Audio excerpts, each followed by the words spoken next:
Hi everyone. Today I'm really excited to introduce you all to Pathor, an abstract versus two-player strategy board game.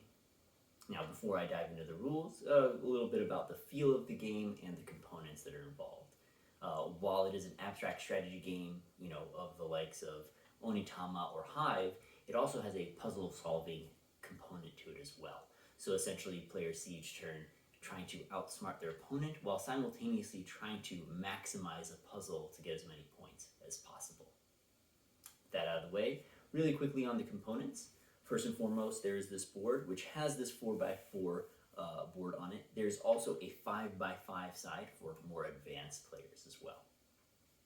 Additionally, we have 2 point trackers we'll use to track the points for the players throughout the course of the game. We have that on this part of the board. And there are 25 tiles. All of those would be used on the 5x5 board, with a few spares on the 4x4 board as well. Now the tiles come in a couple of different varieties. First and foremost, we have these green spiraling tiles.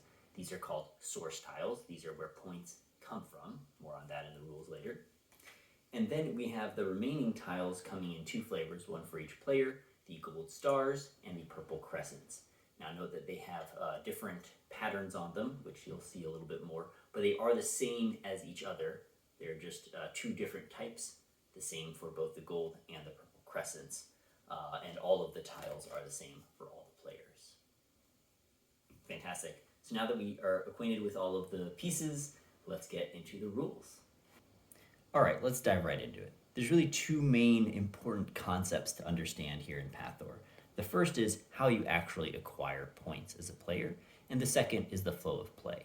So for the flow of play to make sense, first let's talk about how you actually get points.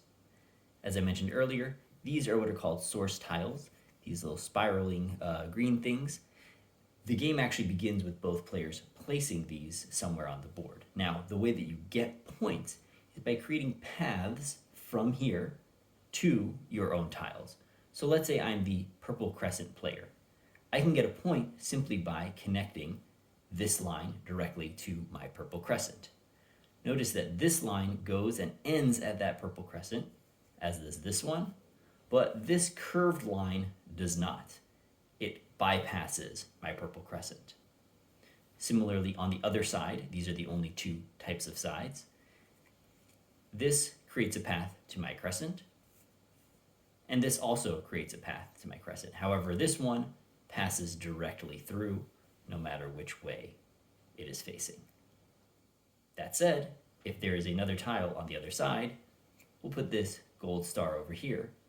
It will be the one to receive points, as the path goes through this tile and ends here. Notice that it is actually the opponent's tile, but I'm still able to get points.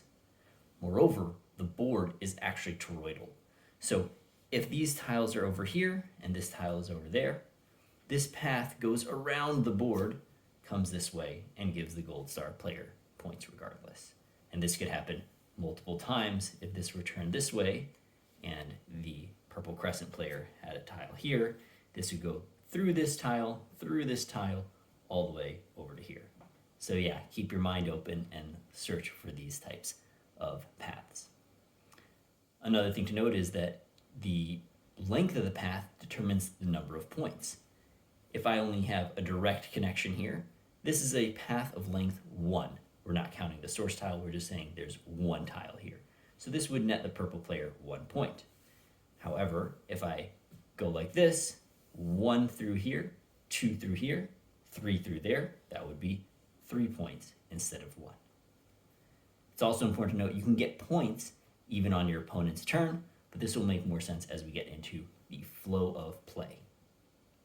So next, let's talk about what happens on any given turn and what are the options that players have to actually create these arrangements and get their points.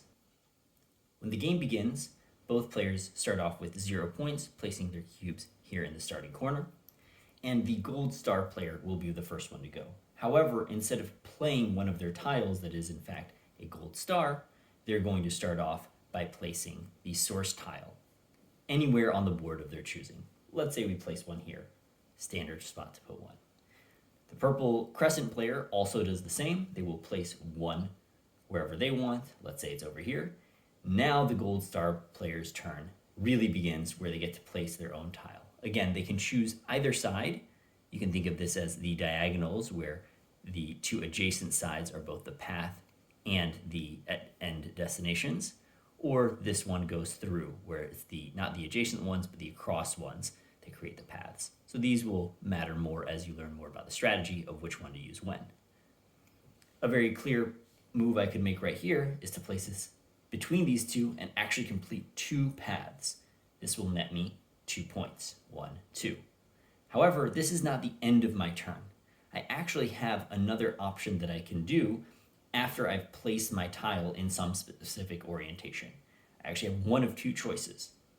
I can either take this tile that I just placed and push it somewhere, like that, or I could have pushed it this way, or I could push it this way, though that would not be of much use to me. That is one option I have, to push the tile that was just placed.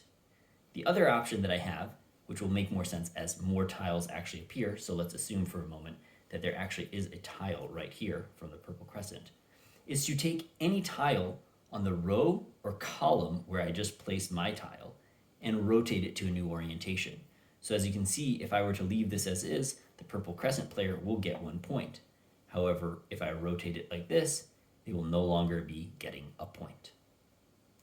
Let's assume for a moment that the gold star player is satisfied with this move. No pushes, no rotations, there's nothing to rotate right now.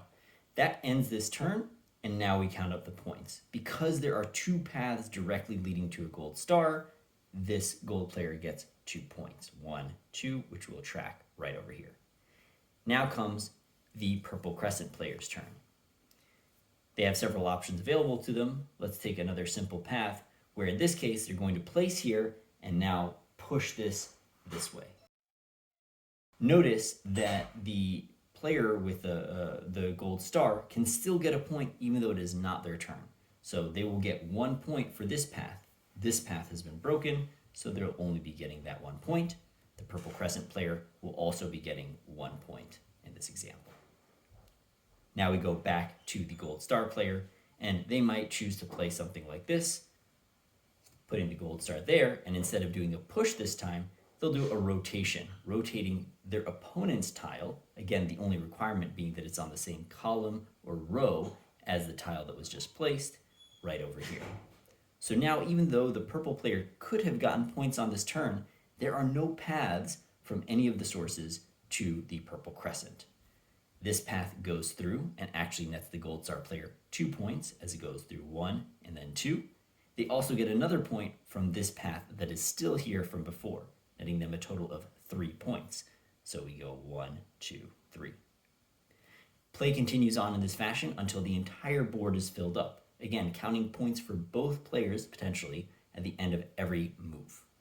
Once the entire board is filled up and that crescent player plays their last move, including a push or a rotate, you count points one more time. Whoever has the most points wins. Great, now that we know how to play the basic game, just one additional rule, specifically for the 5x5 board. I've gone ahead and flipped over the board. Just to note, there's one additional source tile. This will always start in the center of the board for the 5x5 play.